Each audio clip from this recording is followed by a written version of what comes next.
Rob Demillo, welcome to the Tech Burst Talks podcast. Thanks, Charles. Thank you for inviting me. It's great to be here.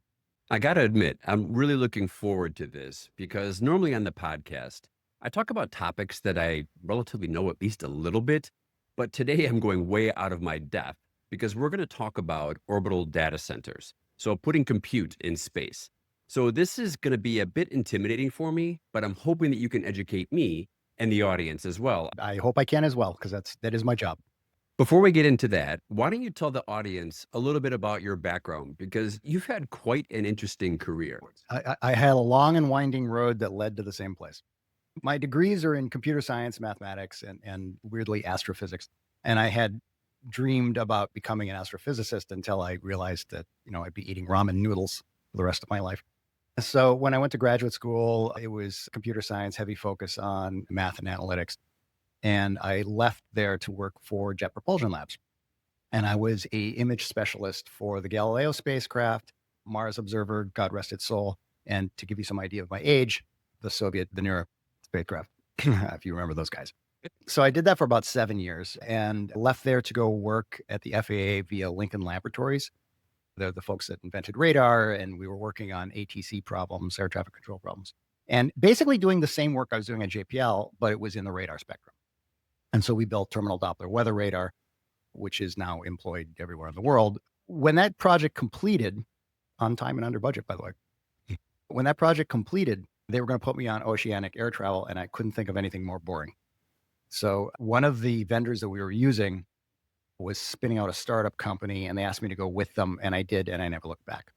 And I then began a 30-year career doing entrepreneurial work, and initially mostly in the media space, so media technologies. So video production, like this, right? So video production, video distribution, distribution channels, computer graphics for animation, computer graphics for special effects. And if you track that going forward, it leads pretty quickly into data centers when data centers started to show up. So the last 15 plus years of my career have been in and around data centers and how to do compute in those data centers in ways that made sense to get technology off-prem. The last company that I founded and sold was a company called Nimble Collective. And that was founded with a number of luminaries from the computer graphics world. So the folks that did Toy Story and Madagascar and Gollum from Lord of the Rings and those sorts of folks. And we took the animation platform, the animation workflow that animators use, and pushed it up into the cloud. The cloud was ready for it at that point. And the rationale behind it was that animators are a nomadic bunch. 2 years in New Zealand, 2 years in Toronto, 2 years in Los Angeles, that kind of thing. And it's hard. That's a hard life. So by putting the animation workflow into the cloud and allowing people to use the tools that they have always used in animation, you could live in Des Moines and work on the latest Avengers movie, right? And so successful, we sold that to Amazon, became part of Amazon's studio. I think that's called Amazon Nimble Studio now.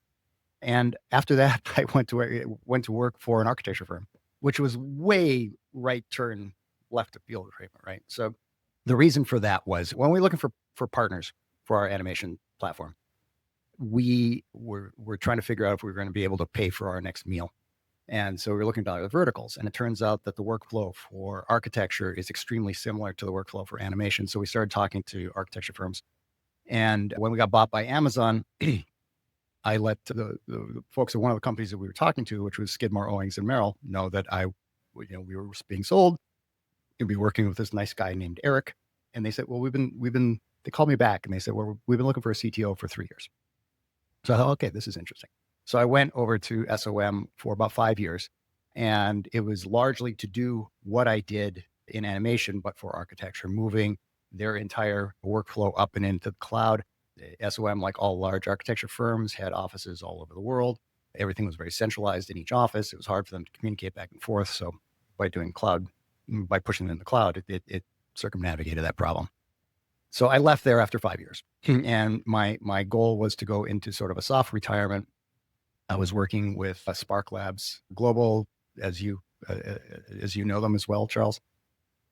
And then I got a call last summer from a group called the Mandala Space Venture Group. And Mandala Space Ventures, if you look them up, they are a accelerator for space tech companies. And it was founded by a guy named Dr. Leon Alkali. And Leon is ex-JPL. He is 32, 33-year JPL guy, ex-fellow, extremely well respected. He put the InSight lander on Mars, Grange orbiters around the moon, orbiters around Earth. He understood space tech back and forth. And so he left JPL specifically to start Mandala Space Ventures. And it's incubated a number of things, but one of the things that incubated was Sophia. So he called to talk to me about Sophia Space. They were doing a nationwide, worldwide actually, I think, search for a CEO. And it turns out that if you do a Venn diagram of people who worked at JPL, people who understand data centers, and people who understand deep tech, it's like a tiny little dot in the center. So we talked for about 5 months. And in December, I agreed to come on board as CEO. In January, I took the position. We did a few tweaks to the business plan, and it immediately went out fundraising. That's one hell of a journey. And we're going to come back to Sophia Space in a minute, but there's one more thing I'm dying to ask you about. You've been involved in 9 startups over the years, and 7 of those have exited. So you always hear about how hard it is to have an exit, yet you've managed a 7 out of 9 hit rate. So what's the key to your success? Dumb, stupid luck. I wish I had a brilliant plan I could lay out for you, but yeah, honestly, it is a combination of skill and luck. If you over-index on one, you lose out on the other. I have always been interested, as is clear from Sophia Space, I have always been interested in that technology that takes you right up to the edge, that takes you right up to the hairy edge where you look over. And it is not for the risk averse, but it is the place where all the coins lie, right? So whenever you go to those edges, people want to do something. One of my startup companies was the first to do video advertising on a mobile device. One of my companies was the first to do cloud-based animation. So all this stuff where it's like the tech is almost there, just needs just a little bit of a shove and you go over. And what's interesting about Sophia is this has that all over. Like every green flag that's waving in my face about Sophia is this is that in truckloads. You mentioned that you were talking to Sophia Space for a number of months because you were also contemplating a soft retirement. Yeah, not to be that guy, but they called me when I was in Venice, Italy. And it was interesting because, if you look at my life as an Ouroboros, I did touch on all those areas and they were all incredibly fascinating. And I would be lying if I never thought about if you put a computer in orbit, what does that really mean?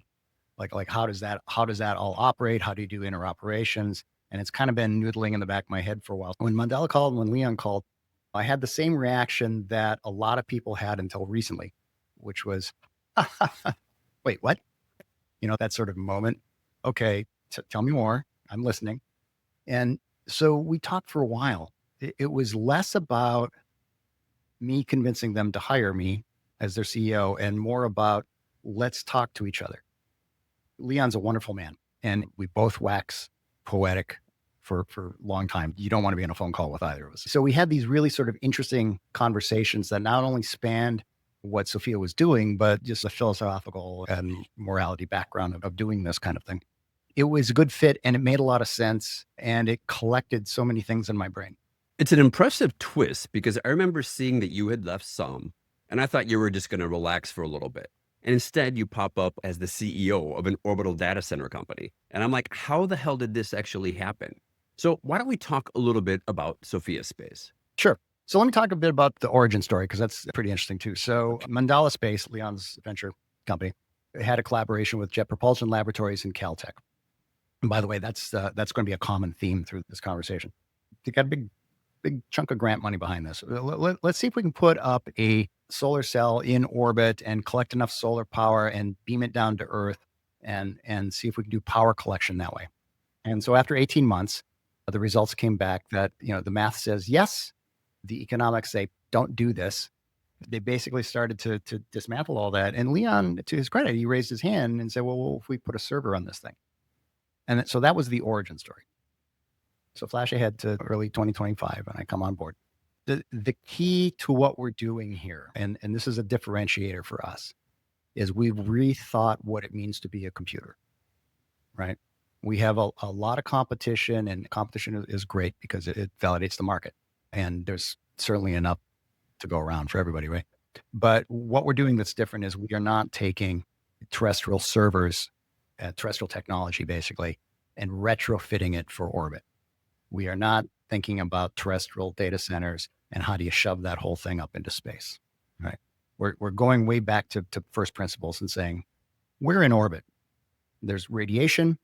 The servers are moving. Energy is free. It's 4 degrees Kelvin in orbit. What can we do with all of this? And we came up with a device that we're calling a tile. And a tile it's an object that's 1 meter by 1 meter by 1 centimeter. It looks like a tile, and it does look cool. It looks that way for a reason. So it's a completely solid state device. It wouldn't even run on the planet. At the top of the tile is a solar cell that collects energy from the sun.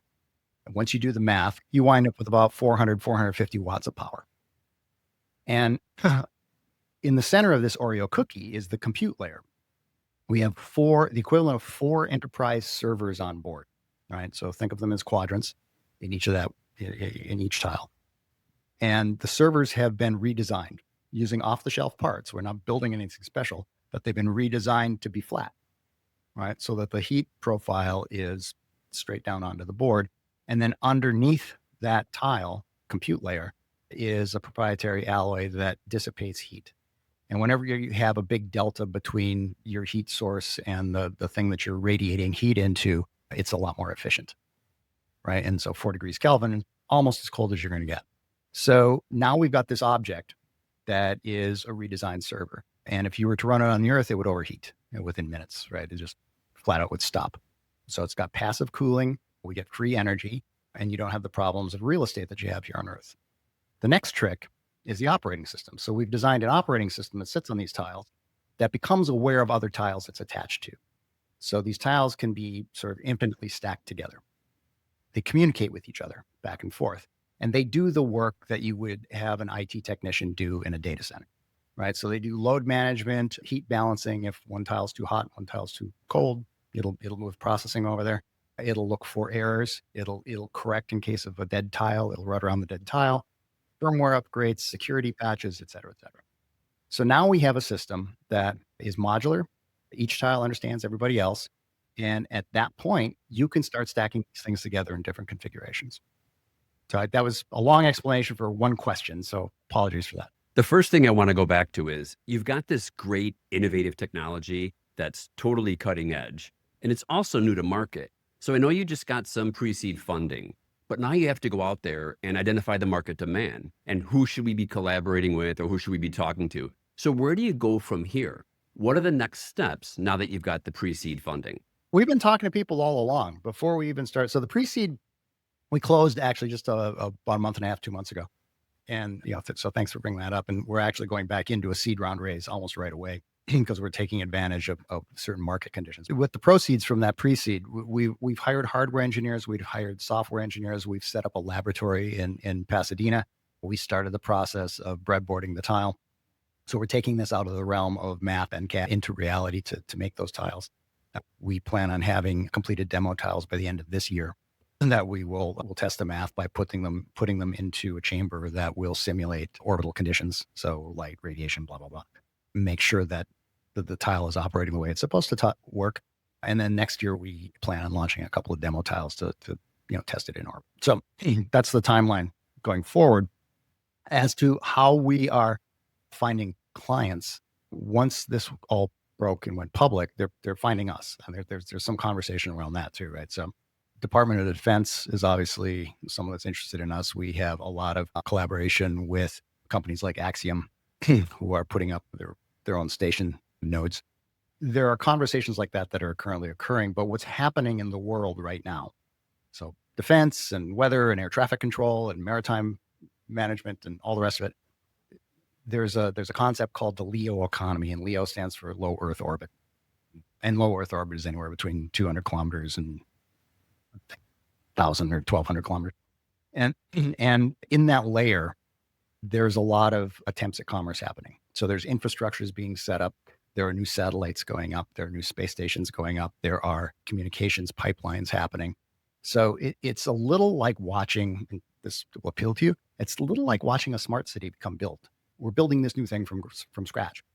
So up we go, and we're going to somebody put in the plumbing. We're going to need somebody to put in electrics. So all this stuff is happening, and Sophia's going to be playing a part in that. Like, we are the compute for the LEO economy. So how do you get these tiles into space? Because I know it's great once they're there, but it's not like you can just use a big slingshot. Actually, Helo. there is a big slingshot, but that's not us. There is, what is it? Spin orbit? It's a good question. So there is a process we call origami, which is essentially what you're thinking of. So these tiles, they fold together, right? And so a large array of tiles can actually be made quite small. And once they're placed in orbit, they will self-configure, right? That's part of our portfolio, our patent portfolio. And so when they're released, they will simply expand. There's no on switch. When they get enough power, they will simply start up the boot and go from there. As to how we get it in orbit, we have no plans whatsoever to become a launch company. There are a lot of folks out there doing a lot better work than we ever could. The SpaceX's and the Blue Origins showing up on the planet now to get people into orbit, which is the other key. The cost of getting an object into orbit per kilogram is dropping dramatically. It wasn't that long ago where it was in the $25,000, $30,000 US dollar per kilogram range, which is prohibitively expensive. It's now in the couple thousand range, and by 2030 it'll be under $1,200 a kilogram. There's so many satellites in low Earth orbit right now. You've got Starlink, you've got companies and governments in the Middle East and Asia putting up their own networks, and many others. But aren't we going to get to a situation where there's just so much up there that the space junk is just going to clutter everything? There's definitely a bunch of space junk up there, but there's a responsibility of the satellite owners to deorbit these things, which simply means exactly what it sounds like. It crashes into the Earth's atmosphere and burns up. I don't want to minimize this because it's a real problem, but you'll see in the press, there are these computer graphics that show like this shell around the Earth of crap, right? And all that stuff is subpixel, right? So when you go up 800 kilometers, your surface area expands tremendously, right? So it's not the surface area of the Earth, it's the diameter of the Earth plus 800 kilometers, right? So it's a larger area. Having said that, there is a lot of crap up there. There are a number of companies that are looking at removing debris from orbit because we were pretty careless for the first 40, 50 years of doing this.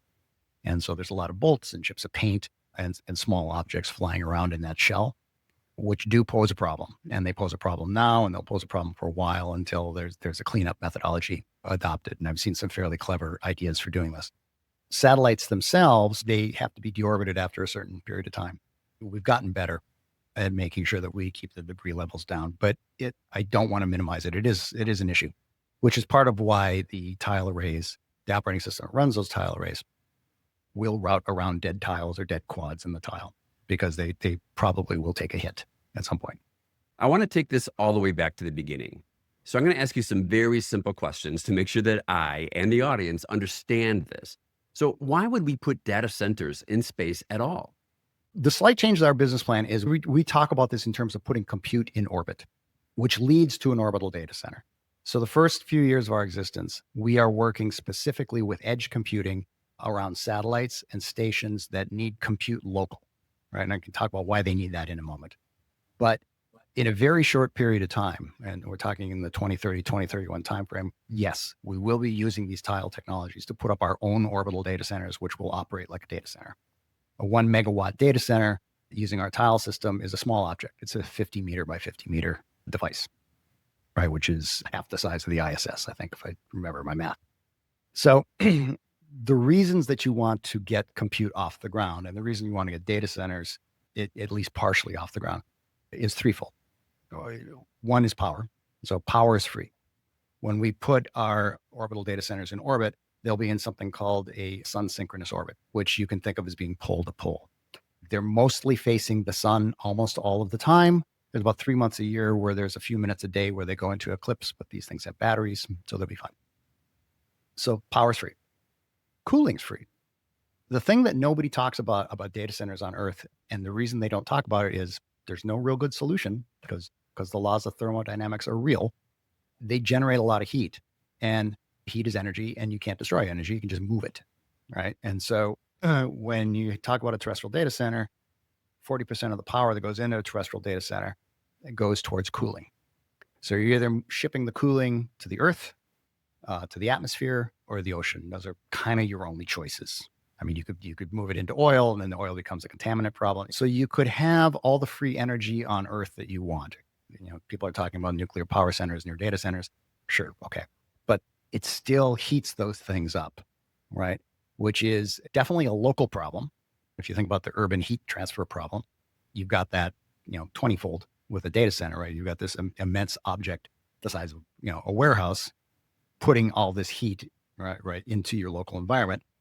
And there's an argument to be made that if you think about that far enough down the road, you're going to help with global warming, right? So when you put these things in space, you don't have that. It's just gone. The heat goes into the biggest heat sink you can think of, which is the known universe, right? And so there's not really a heat problem. And then the third thing that goes away is NIMBY, right? Right. So we don't have anywhere near as many data centers as we want.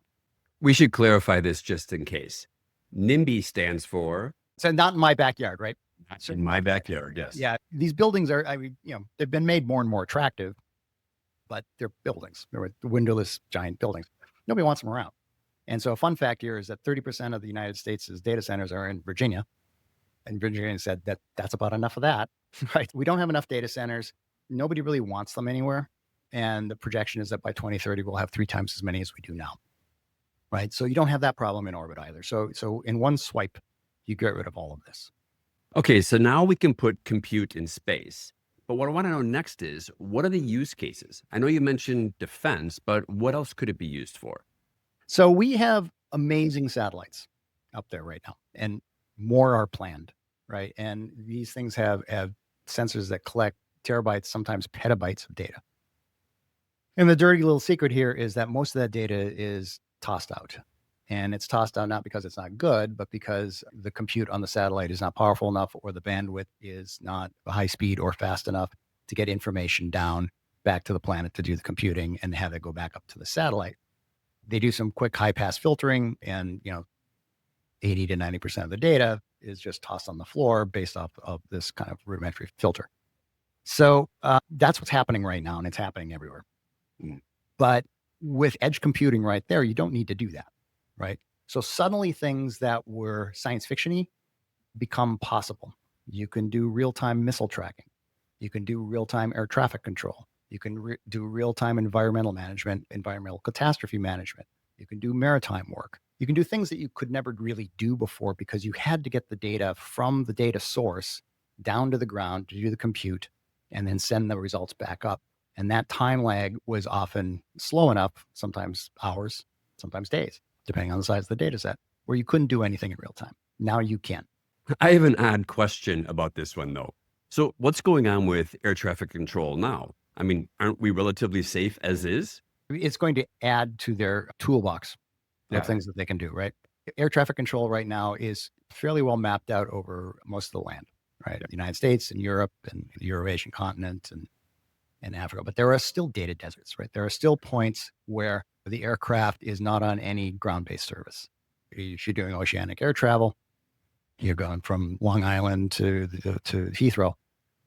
There are long stretches of period there where the only information that's coming to you is the plane's own radar system and delayed satellite information. This kind of goes away now. So now you've got objects in orbit that can do something called sensor fusion, right? And sensor fusion is, and you know this from your city work as well, sensor fusion is, okay, I've got a little bit of data here. I got a little bit of data from this sensor. I've got these images here. I've got this radar data here. I've got LiDAR here. Cool. Now what? Right. But now you've got this ability to take all that stuff and combine it together and come up with something more accurate. It's taking data and turning it into intelligence.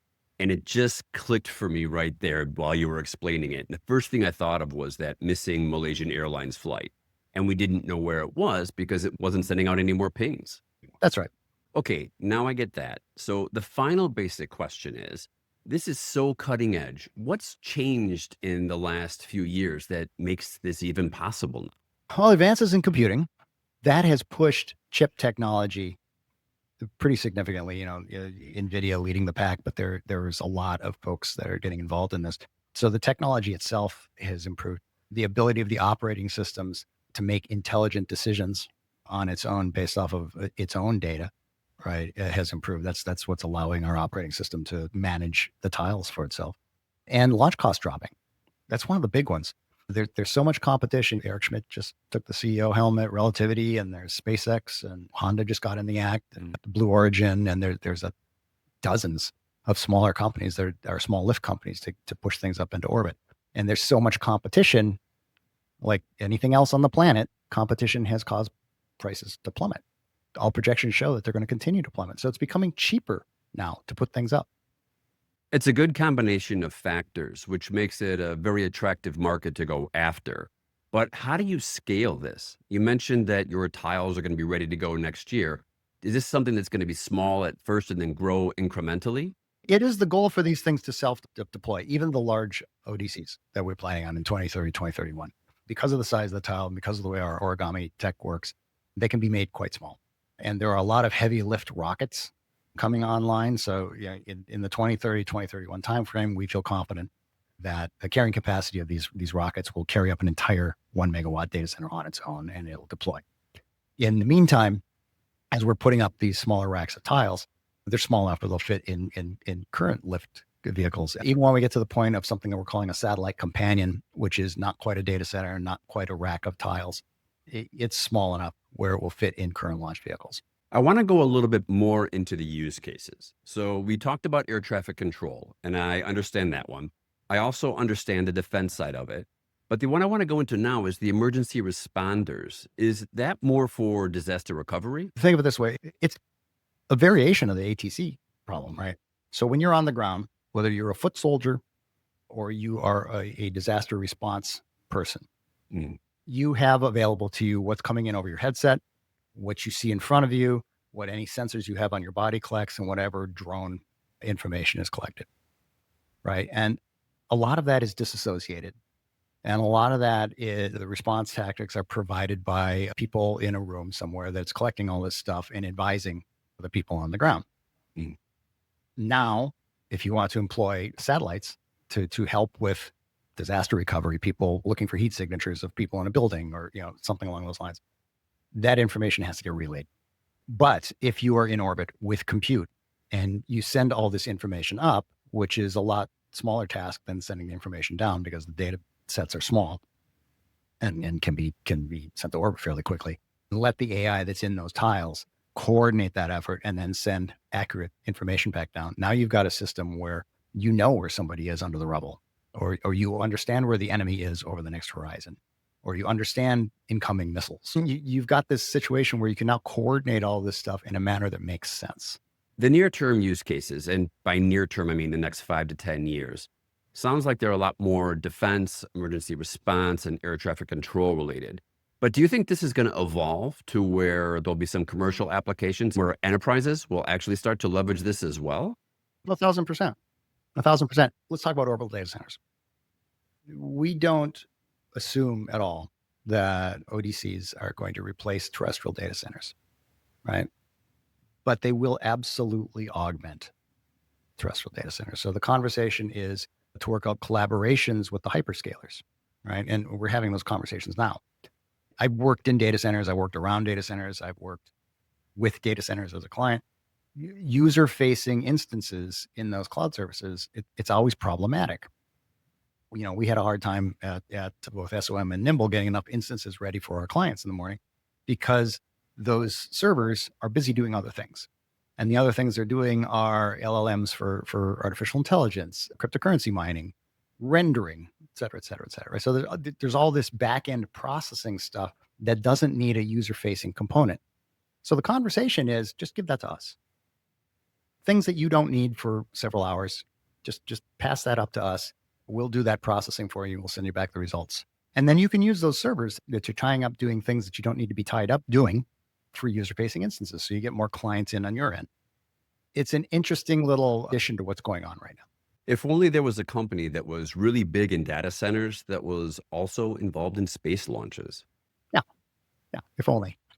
So when you look at how this industry is going to develop over the next 10 years, what do you think are going to be the big drivers behind it? Is it going to be the technology advancements, the prices coming down, or is it going to be a massive demand for these types of solutions? Nature abhors a vacuum, right? So the more compute you provide and the more storage you provide, the more you'll need it, right? The best way to paraphrase it is we used to have these computers that had like 640K of memory, and people were writing compact code so it would run in 640K of memory. Now memory's not a problem, right? You got computers with 32 gigs, 64 gigs regularly being shipped out, right? But what has happened is not that, oh, well, we've got more memory than we need. What has happened is we don't have enough memory. You're on a gaming computer with 64 gigs, and you don't have enough memory. You don't have enough memory because these programs have expanded to take advantage of all that power that you've suddenly given them. That'll happen here, right? And so commercial applications will find the way, right? And if you suddenly tell them that, look, you can put up this for pennies on the dollar, you can put up this sensor in orbit that does a thing that you want to have done, or does long-term storage, or is doing high-intensity compute, and we'll give you the computers to do that, you're off to the races, right? And by the way, 5 tiles. So one tile generates, we're projecting about 450 TOPS of compute power. 5 of those tiles technically meet the definition of a supercomputer. And because they're networked together and because of the way they work, off you go, right? So now you've got this situation where you have unlimited computing. If you need more compute, you just launch more tiles and attach those on. And you can get access to it whenever you want. So what do you think is going to happen? I think it's going to be fantastic. But let's look out 10 years, and let's say that the industry has completely taken off. What are the critical success factors along the way over this 5 to 10 year period? What needs to happen to make this market really get to the next level? We got to get the operating system right. It is a project that will never end. We'll always be manipulating and making sure that it works, because you're not sending up a service tech to repair a tile or to move tiles around or what have you. The operating system on the tiles has to work out of gate. And then as we move forward and we expand to new and different clientele and larger collections of tiles, the operating system has to be able to do the right thing to manage those tiles as though it was a person, right? And so that's the tech that really needs to progress in our space. And then on the ground, it's keep the costs coming down. Let's get down to a couple $100 a kilogram, right? As those costs drop dramatically, and they are, we can start to do more and more ambitious things. We as a people, right? As a humanity, right? We can start to do more and more ambitious things if we can get into space easier. This has been fascinating. And I love the fact that I feel like I actually have a decent understanding now of where this is at. You're a smart guy, Charles. I've known you for a long time. Yeah, but I'll be honest, I was struggling with what some of the use cases were going to be. And now I've got a better understanding of the defense side, air traffic side, as well as the emergency response side. And I also see how when these prices come down, how it actually doesn't replace an existing data center, it augments it. So these things are complementary. And let's face it, like we said, there's a couple companies who could benefit on both sides of having data centers and space launches. I want to close out by asking a few more fun questions, because you've got a breadth of experience over the years, especially on the startup side. So you've gone through this time and time again. What advice do you have for entrepreneurs or someone that's thinking about becoming an entrepreneur? If you're risk averse, don't do this. Yeah. I don't mean that to be as a negative, but it does take a toll. You're always hustling for your next dollar, and you're always hustling to make your minimum viable product. And you're always hustling to catch up with the bigger players that have been around for a while. So you have to be internally prepared for that. The positive side of that, or if you want to call it a positive side, is it becomes very addictive. So when I left government work and I moved into entrepreneurial work, first of all, it was a culture shock. Once you got into the groove, you really can't stop. It really feels like, it's like eating another peanut. And I was semi-retired. I was out. And when you're out, they reach and they pull you back in. It tickles a part of the brain that maybe you didn't know that you had, right? So the intellectual curiosity, the business side of it, the maneuverability of it, the knowing when to hit the gas and when to quit, right? All of that stuff that is dormant in your lizard hindbrain comes up. So the best advice I have for people who are doing this stuff is, if you want to do this, you should do this. And if you have any hesitation at all, the world is a big place. There's a lot of very interesting things that you could do. The next question is how you keep yourself motivated during this process. You mentioned you're going to be doing some demos in 2026. You're not really going to deploy until 2027. but you're looking at some longer development cycles. So along this journey, what keeps you motivated day to day? Is it the intellectual challenge of it? That's part of it. It's also shorter than you think. We're talking about putting up a data center in, you know, 6 years, right? That's a short time frame. And when I worked at JPL the first time around, mission life cycles were 20 plus years, right? Like I said, I was the image processing specialist on Galileo. I never saw those images delivered. I only worked on test data because I left before Galileo completed its mission. People stay at those positions for years, right? And rewardingly so. But the concept of going from a 20-year project cycle to a few years is incredibly compressed. And that in and of itself is the intellectual challenge for me personally.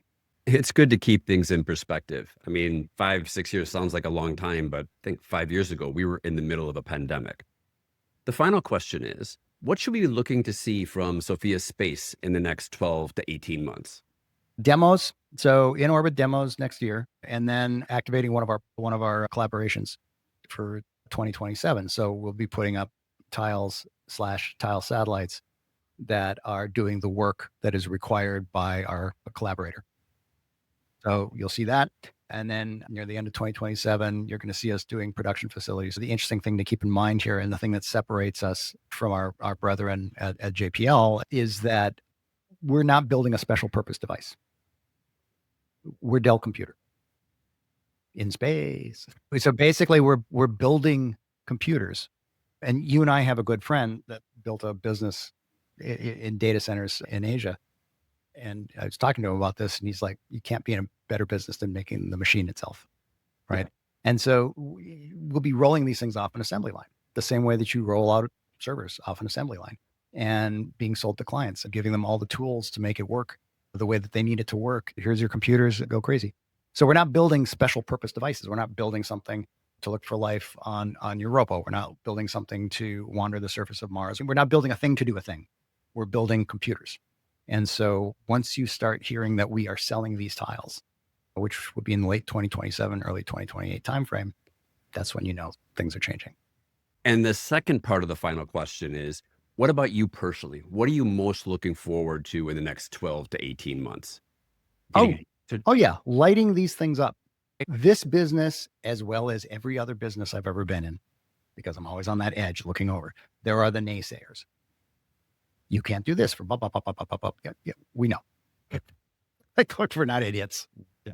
We know about all that stuff. And getting to that point of going, turning this thing on, getting the first blip, that's going to be satisfying, not only from a business and commercial milestone and an intellectual and commercial milestone, but from a personal, told you, milestone. So all that stuff I'm looking extremely forward to. I love it. The whole thing you're most looking forward to is the I told you so moment. And I don't blame you, because when you're at the forefront of technology and trying to change people's perspective or preconceived notions on a topic, the best thing at the end is like, I knew it was going to work all along. It's the best feeling. And it's happened several times in my career, and it's great. So Rob, thanks so much for taking time out of your busy schedule to talk to us today. This has been absolutely fascinating. And thanks for being so patient with my very naive questions, because I'm not an expert. Oh, please. I feel like I think I might No. start. No. And neither you nor your listeners nor 90% of the people out there, it's once you grasp that it is a computer in space, it all makes complete sense. Rob, I wish you all the best, and hopefully you'll keep us updated on your journey and the progress, and hopefully we'll catch up for a drink pretty soon. That would be tremendous. Looking forward to it, Charles. Sure. Thanks again. Bye-bye.